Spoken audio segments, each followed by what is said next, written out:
نحمدہ و نصلی علی رسول الکریم اما بعد اعوذ باللہ من الشیطان الرجیم بسم اللہ الرحمن الرحیم الزانی لا ينکح الا زانیۃ او مشرکۃ والزانیۃ لا ينکحها الا زان او مشرک وحرم ذلك على المؤمنين والذين يرمون المحصنات ثم لم يأتوا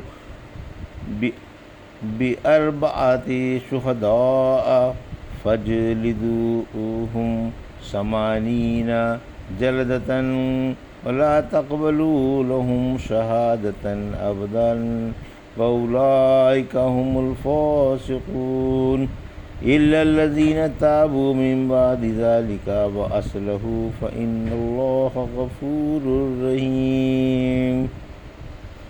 ابھی آپ نے سورہ نور کی آیت 3 سے 5 کی تلاوت سماعت فرمائی۔ ان آیتوں کا ترجمہ اور تفسیر اس طرح ہے: الزانی لا ينکح الا زانیۃ او مشرکۃ والزانیۃ لا ينکحها الا زان او مشرک وحرم ذلك علی المؤمنین۔ آیت 3 ترجمہ: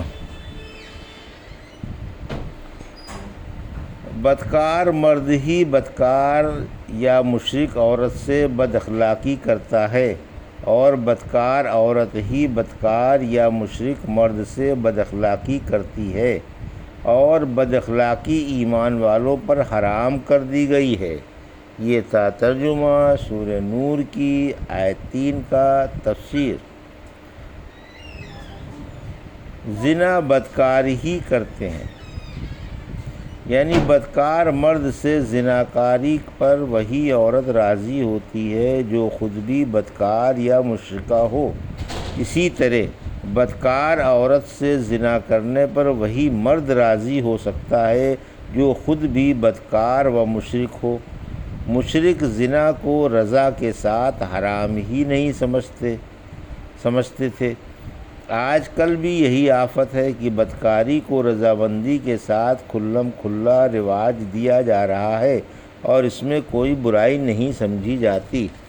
بس اتنی سی غیرت باقی ہے کہ جبریہ آبرو ریزی کو برا سمجھا جاتا ہے۔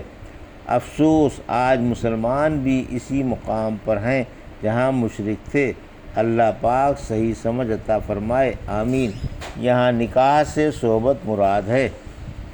مومن زنا حرام سمجھتا ہے، پھر فرمایا کہ ایمان والوں پر زنا حرام ہے، یعنی ایمان والوں کو بدکاری اور زنا سے کیا تعلق؟ بے حیائی ان کی شان کے شایان نہیں، یا پاک دامن خواتین کے لیے بدکار مرد اور پاک دامن مردوں کے لیے بدکار عورتیں حرام ہیں۔ بہرحال مومنوں پر زنا حرام ہے، اسی طرح بدکار عورتوں سے نکاح کرنا بھی حرام ہے جب تک وہ توبہ نہ کر لیں اور بے حیائی سے باز نہ آ جائیں۔ سورہ نساء کی آیت 25 میں فرمایا، یعنی انہی عورتوں سے نکاح کرو جو پاک دامن ہوں، زناکار نہ ہوں اور نہ چھپی دوستی کرنے والیاں ہوں۔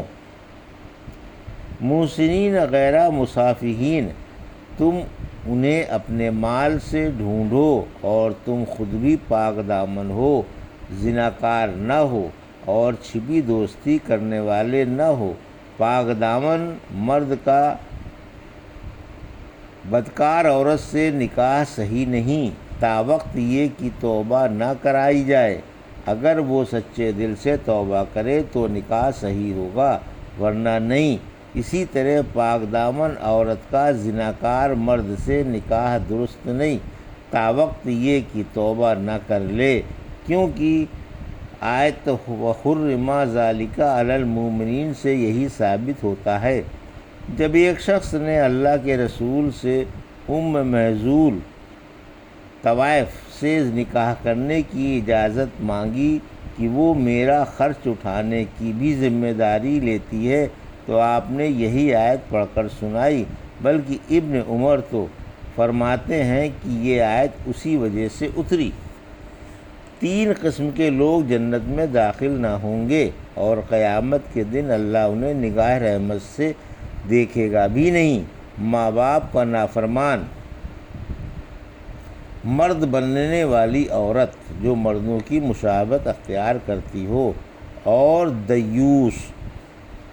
اور قیامت کے دن 3 قسم کے آدمیوں کو حق تعالیٰ نگاہ رحمت سے نہیں دیکھے گا: ماں باپ کا نافرمان، ہمیشہ کا شرابی، اور دے کر احسان جتانے والا۔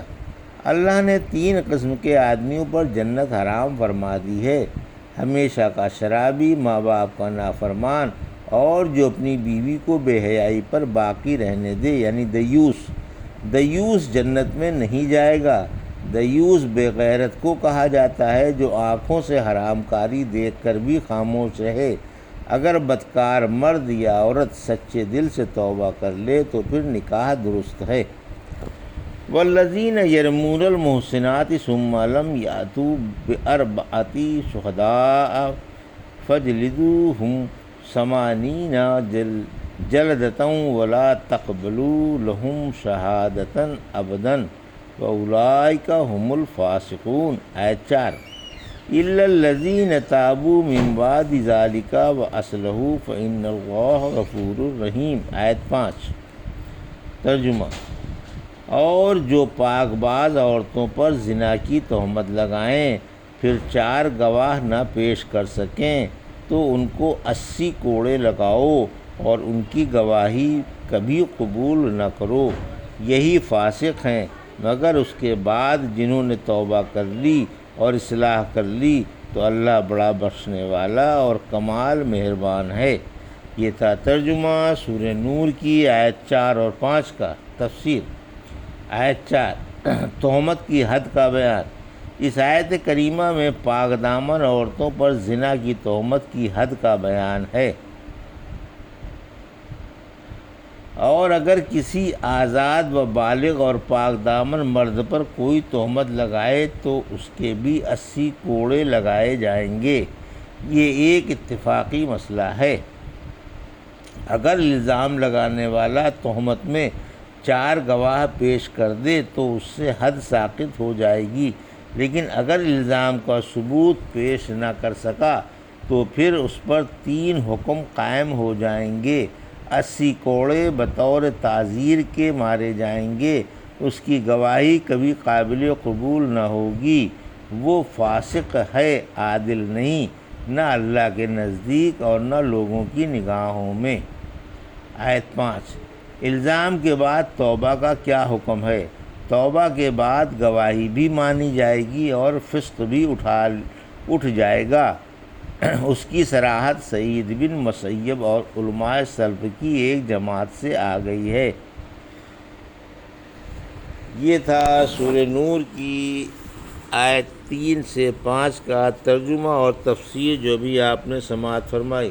بارک اللہ لی و لکم فی القرآن الحکیم و نفعنی وایاکم بآیات الذکر الحکیم۔